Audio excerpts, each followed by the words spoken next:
Welcome to our special web episode, Shadow of the Cross. We're beginning this series. This is going to take us right up to Easter. And this special web episode today not only introduces the series, but actually deals with an important subject that we won't be talking about on any of the Sundays, but is very foundational to this series. I call this Shadow of the Cross, our place, because he took our place. In other words, the cross is all about Jesus taking our place, but the cross is also our place. The shadow of the cross is where we live. We live in the shadow of the cross, and so all that we do, our daily life, our prayer, our fasting, is all about living in the power of the cross, so that what he did in finishing the work now becomes an ongoing work in our life. What is finished, what is objective, is now subjective, and it's lived out in our daily lives.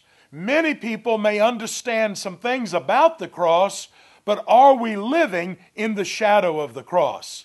This is the question that we're talking about in this series. And I am believing that God is going to release the power of the cross in a fresh way during this season leading up to Easter.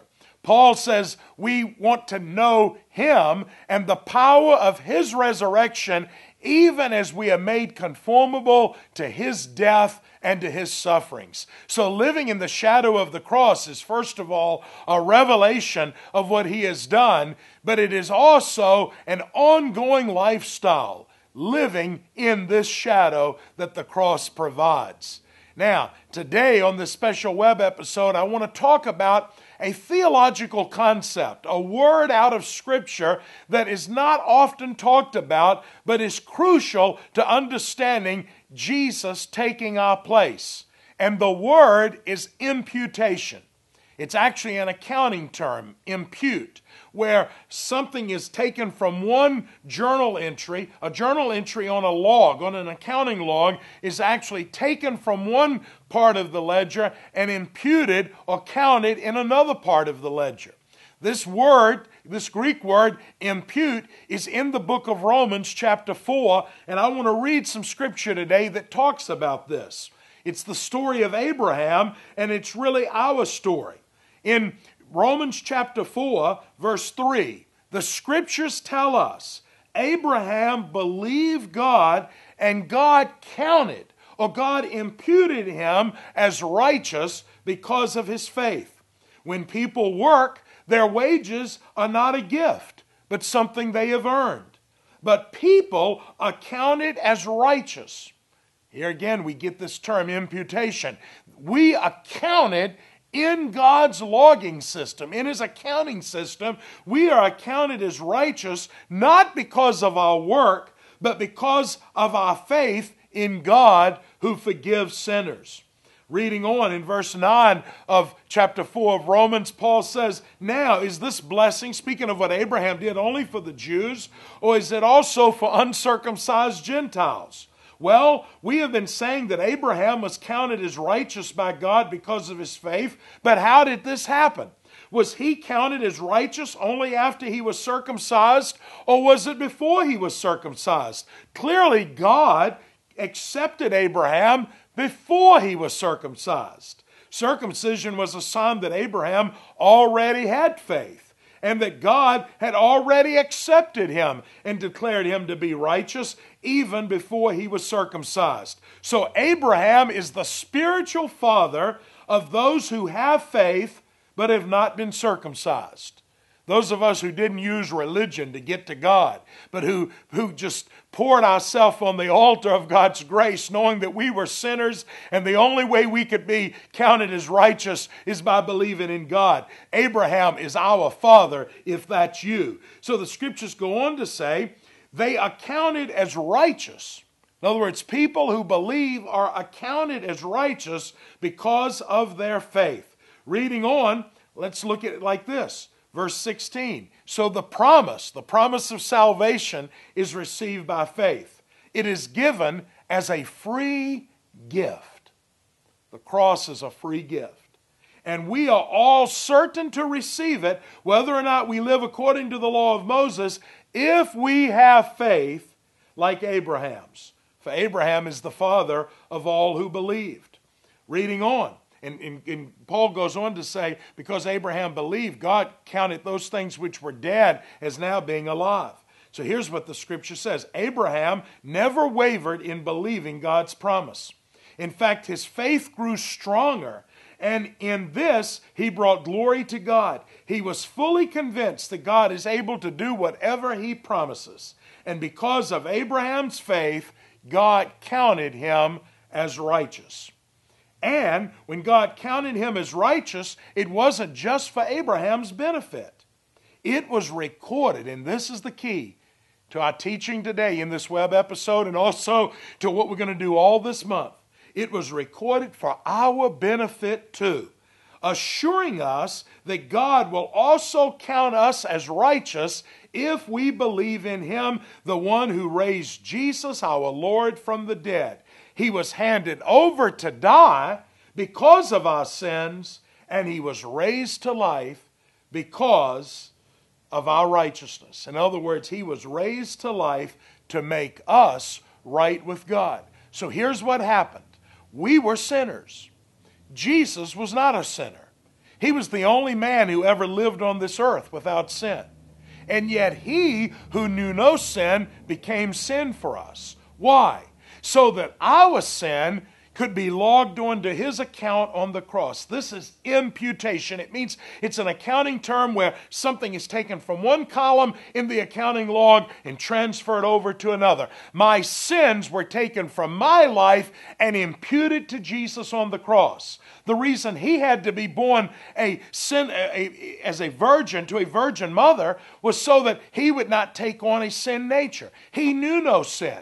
He didn't need to die to satisfy God's justice for his life. He died to satisfy God's justice for your life and for my life. And so our sins are imputed to his account on the cross.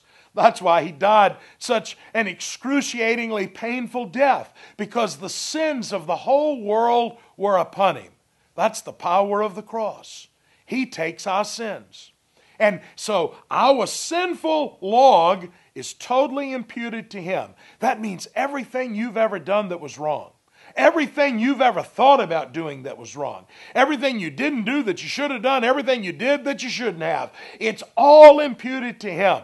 Now multiply that by every other human being who believes, and that's the pain and the suffering and the agony that Jesus took on the cross. It's called imputation. But the story gets better. It's not just our sins being logged into his account through his death, but through his resurrection, his righteousness, what he brought from heaven. There's a righteousness apart from the law, apart from man, that Jesus Christ brings into the picture. On the cross, our sins are imputed to him. His righteousness is imputed to us. That's the second part. That's the second transactional thing that takes place on the cross. Our sins are logged to his account. His righteousness is logged to our account. So he was handed over for our offenses, meaning he died for our sins. Our sins get transferred into his account. And then he was raised up from the dead for our justification. And the word there for justification is the same word for righteousness, meaning he was raised so that we would be right before God. So he died by taking our sins, but he rose to give us righteousness. And today we stand righteous before God. God doesn't see us as we see ourselves. He doesn't see us as others see us. He sees us through the eyes of his son, Jesus Christ.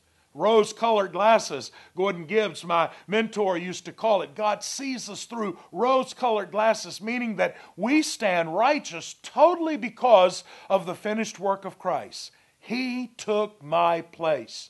And today I am righteous not because I was baptized, not because I was circumcised, not because I was raised in a Christian home, not because I've done religious things. In fact, despite my sins, I stand righteous because all of my sins have been imputed to his account That's why I'm so worshipful and appreciative for the suffering of the cross. But now his righteousness in being raised from the dead has been put on me. And I carry in my logging, in my account of my life, it's an accounting term, I carry on my account the resurrection of Jesus Christ. He took my place, but then he gives me a new place. And so the shadow of the cross is where I want to live. It's the place I want to be. I want to live in the shadow of the cross, fully righteous, fully justified before God. And because of that, my life's purpose, my destiny, everything that I can accomplish on this life is made possible through what Jesus Christ did. So I stand today justified. I stand righteous because Jesus' account, his account of sinless life, has been transferred to me. That's the great exchange. That's the greatest transaction that could ever come down on planet Earth. It's greater than $1 billion or $1 trillion deal. If somebody were to say today, I want to transact a business deal with you where you give me all of your debt, I'm going to give you all of my wealth, and you became a billionaire overnight, that would be a great story. But it wouldn't compare to what Jesus did when at 3 o'clock on Good Friday, he died for my sins. All of my sins were on him because of this accounting term that was used, because of what he did, and now all of his righteousness is on me. The shadow of the cross, my place, because he took my place.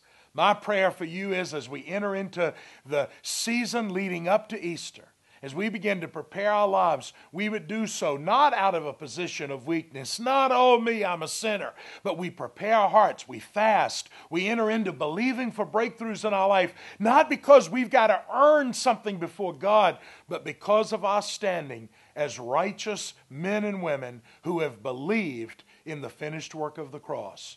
God bless you, and I pray that every Sunday you're going to tune in as we take this journey in the shadow of the cross.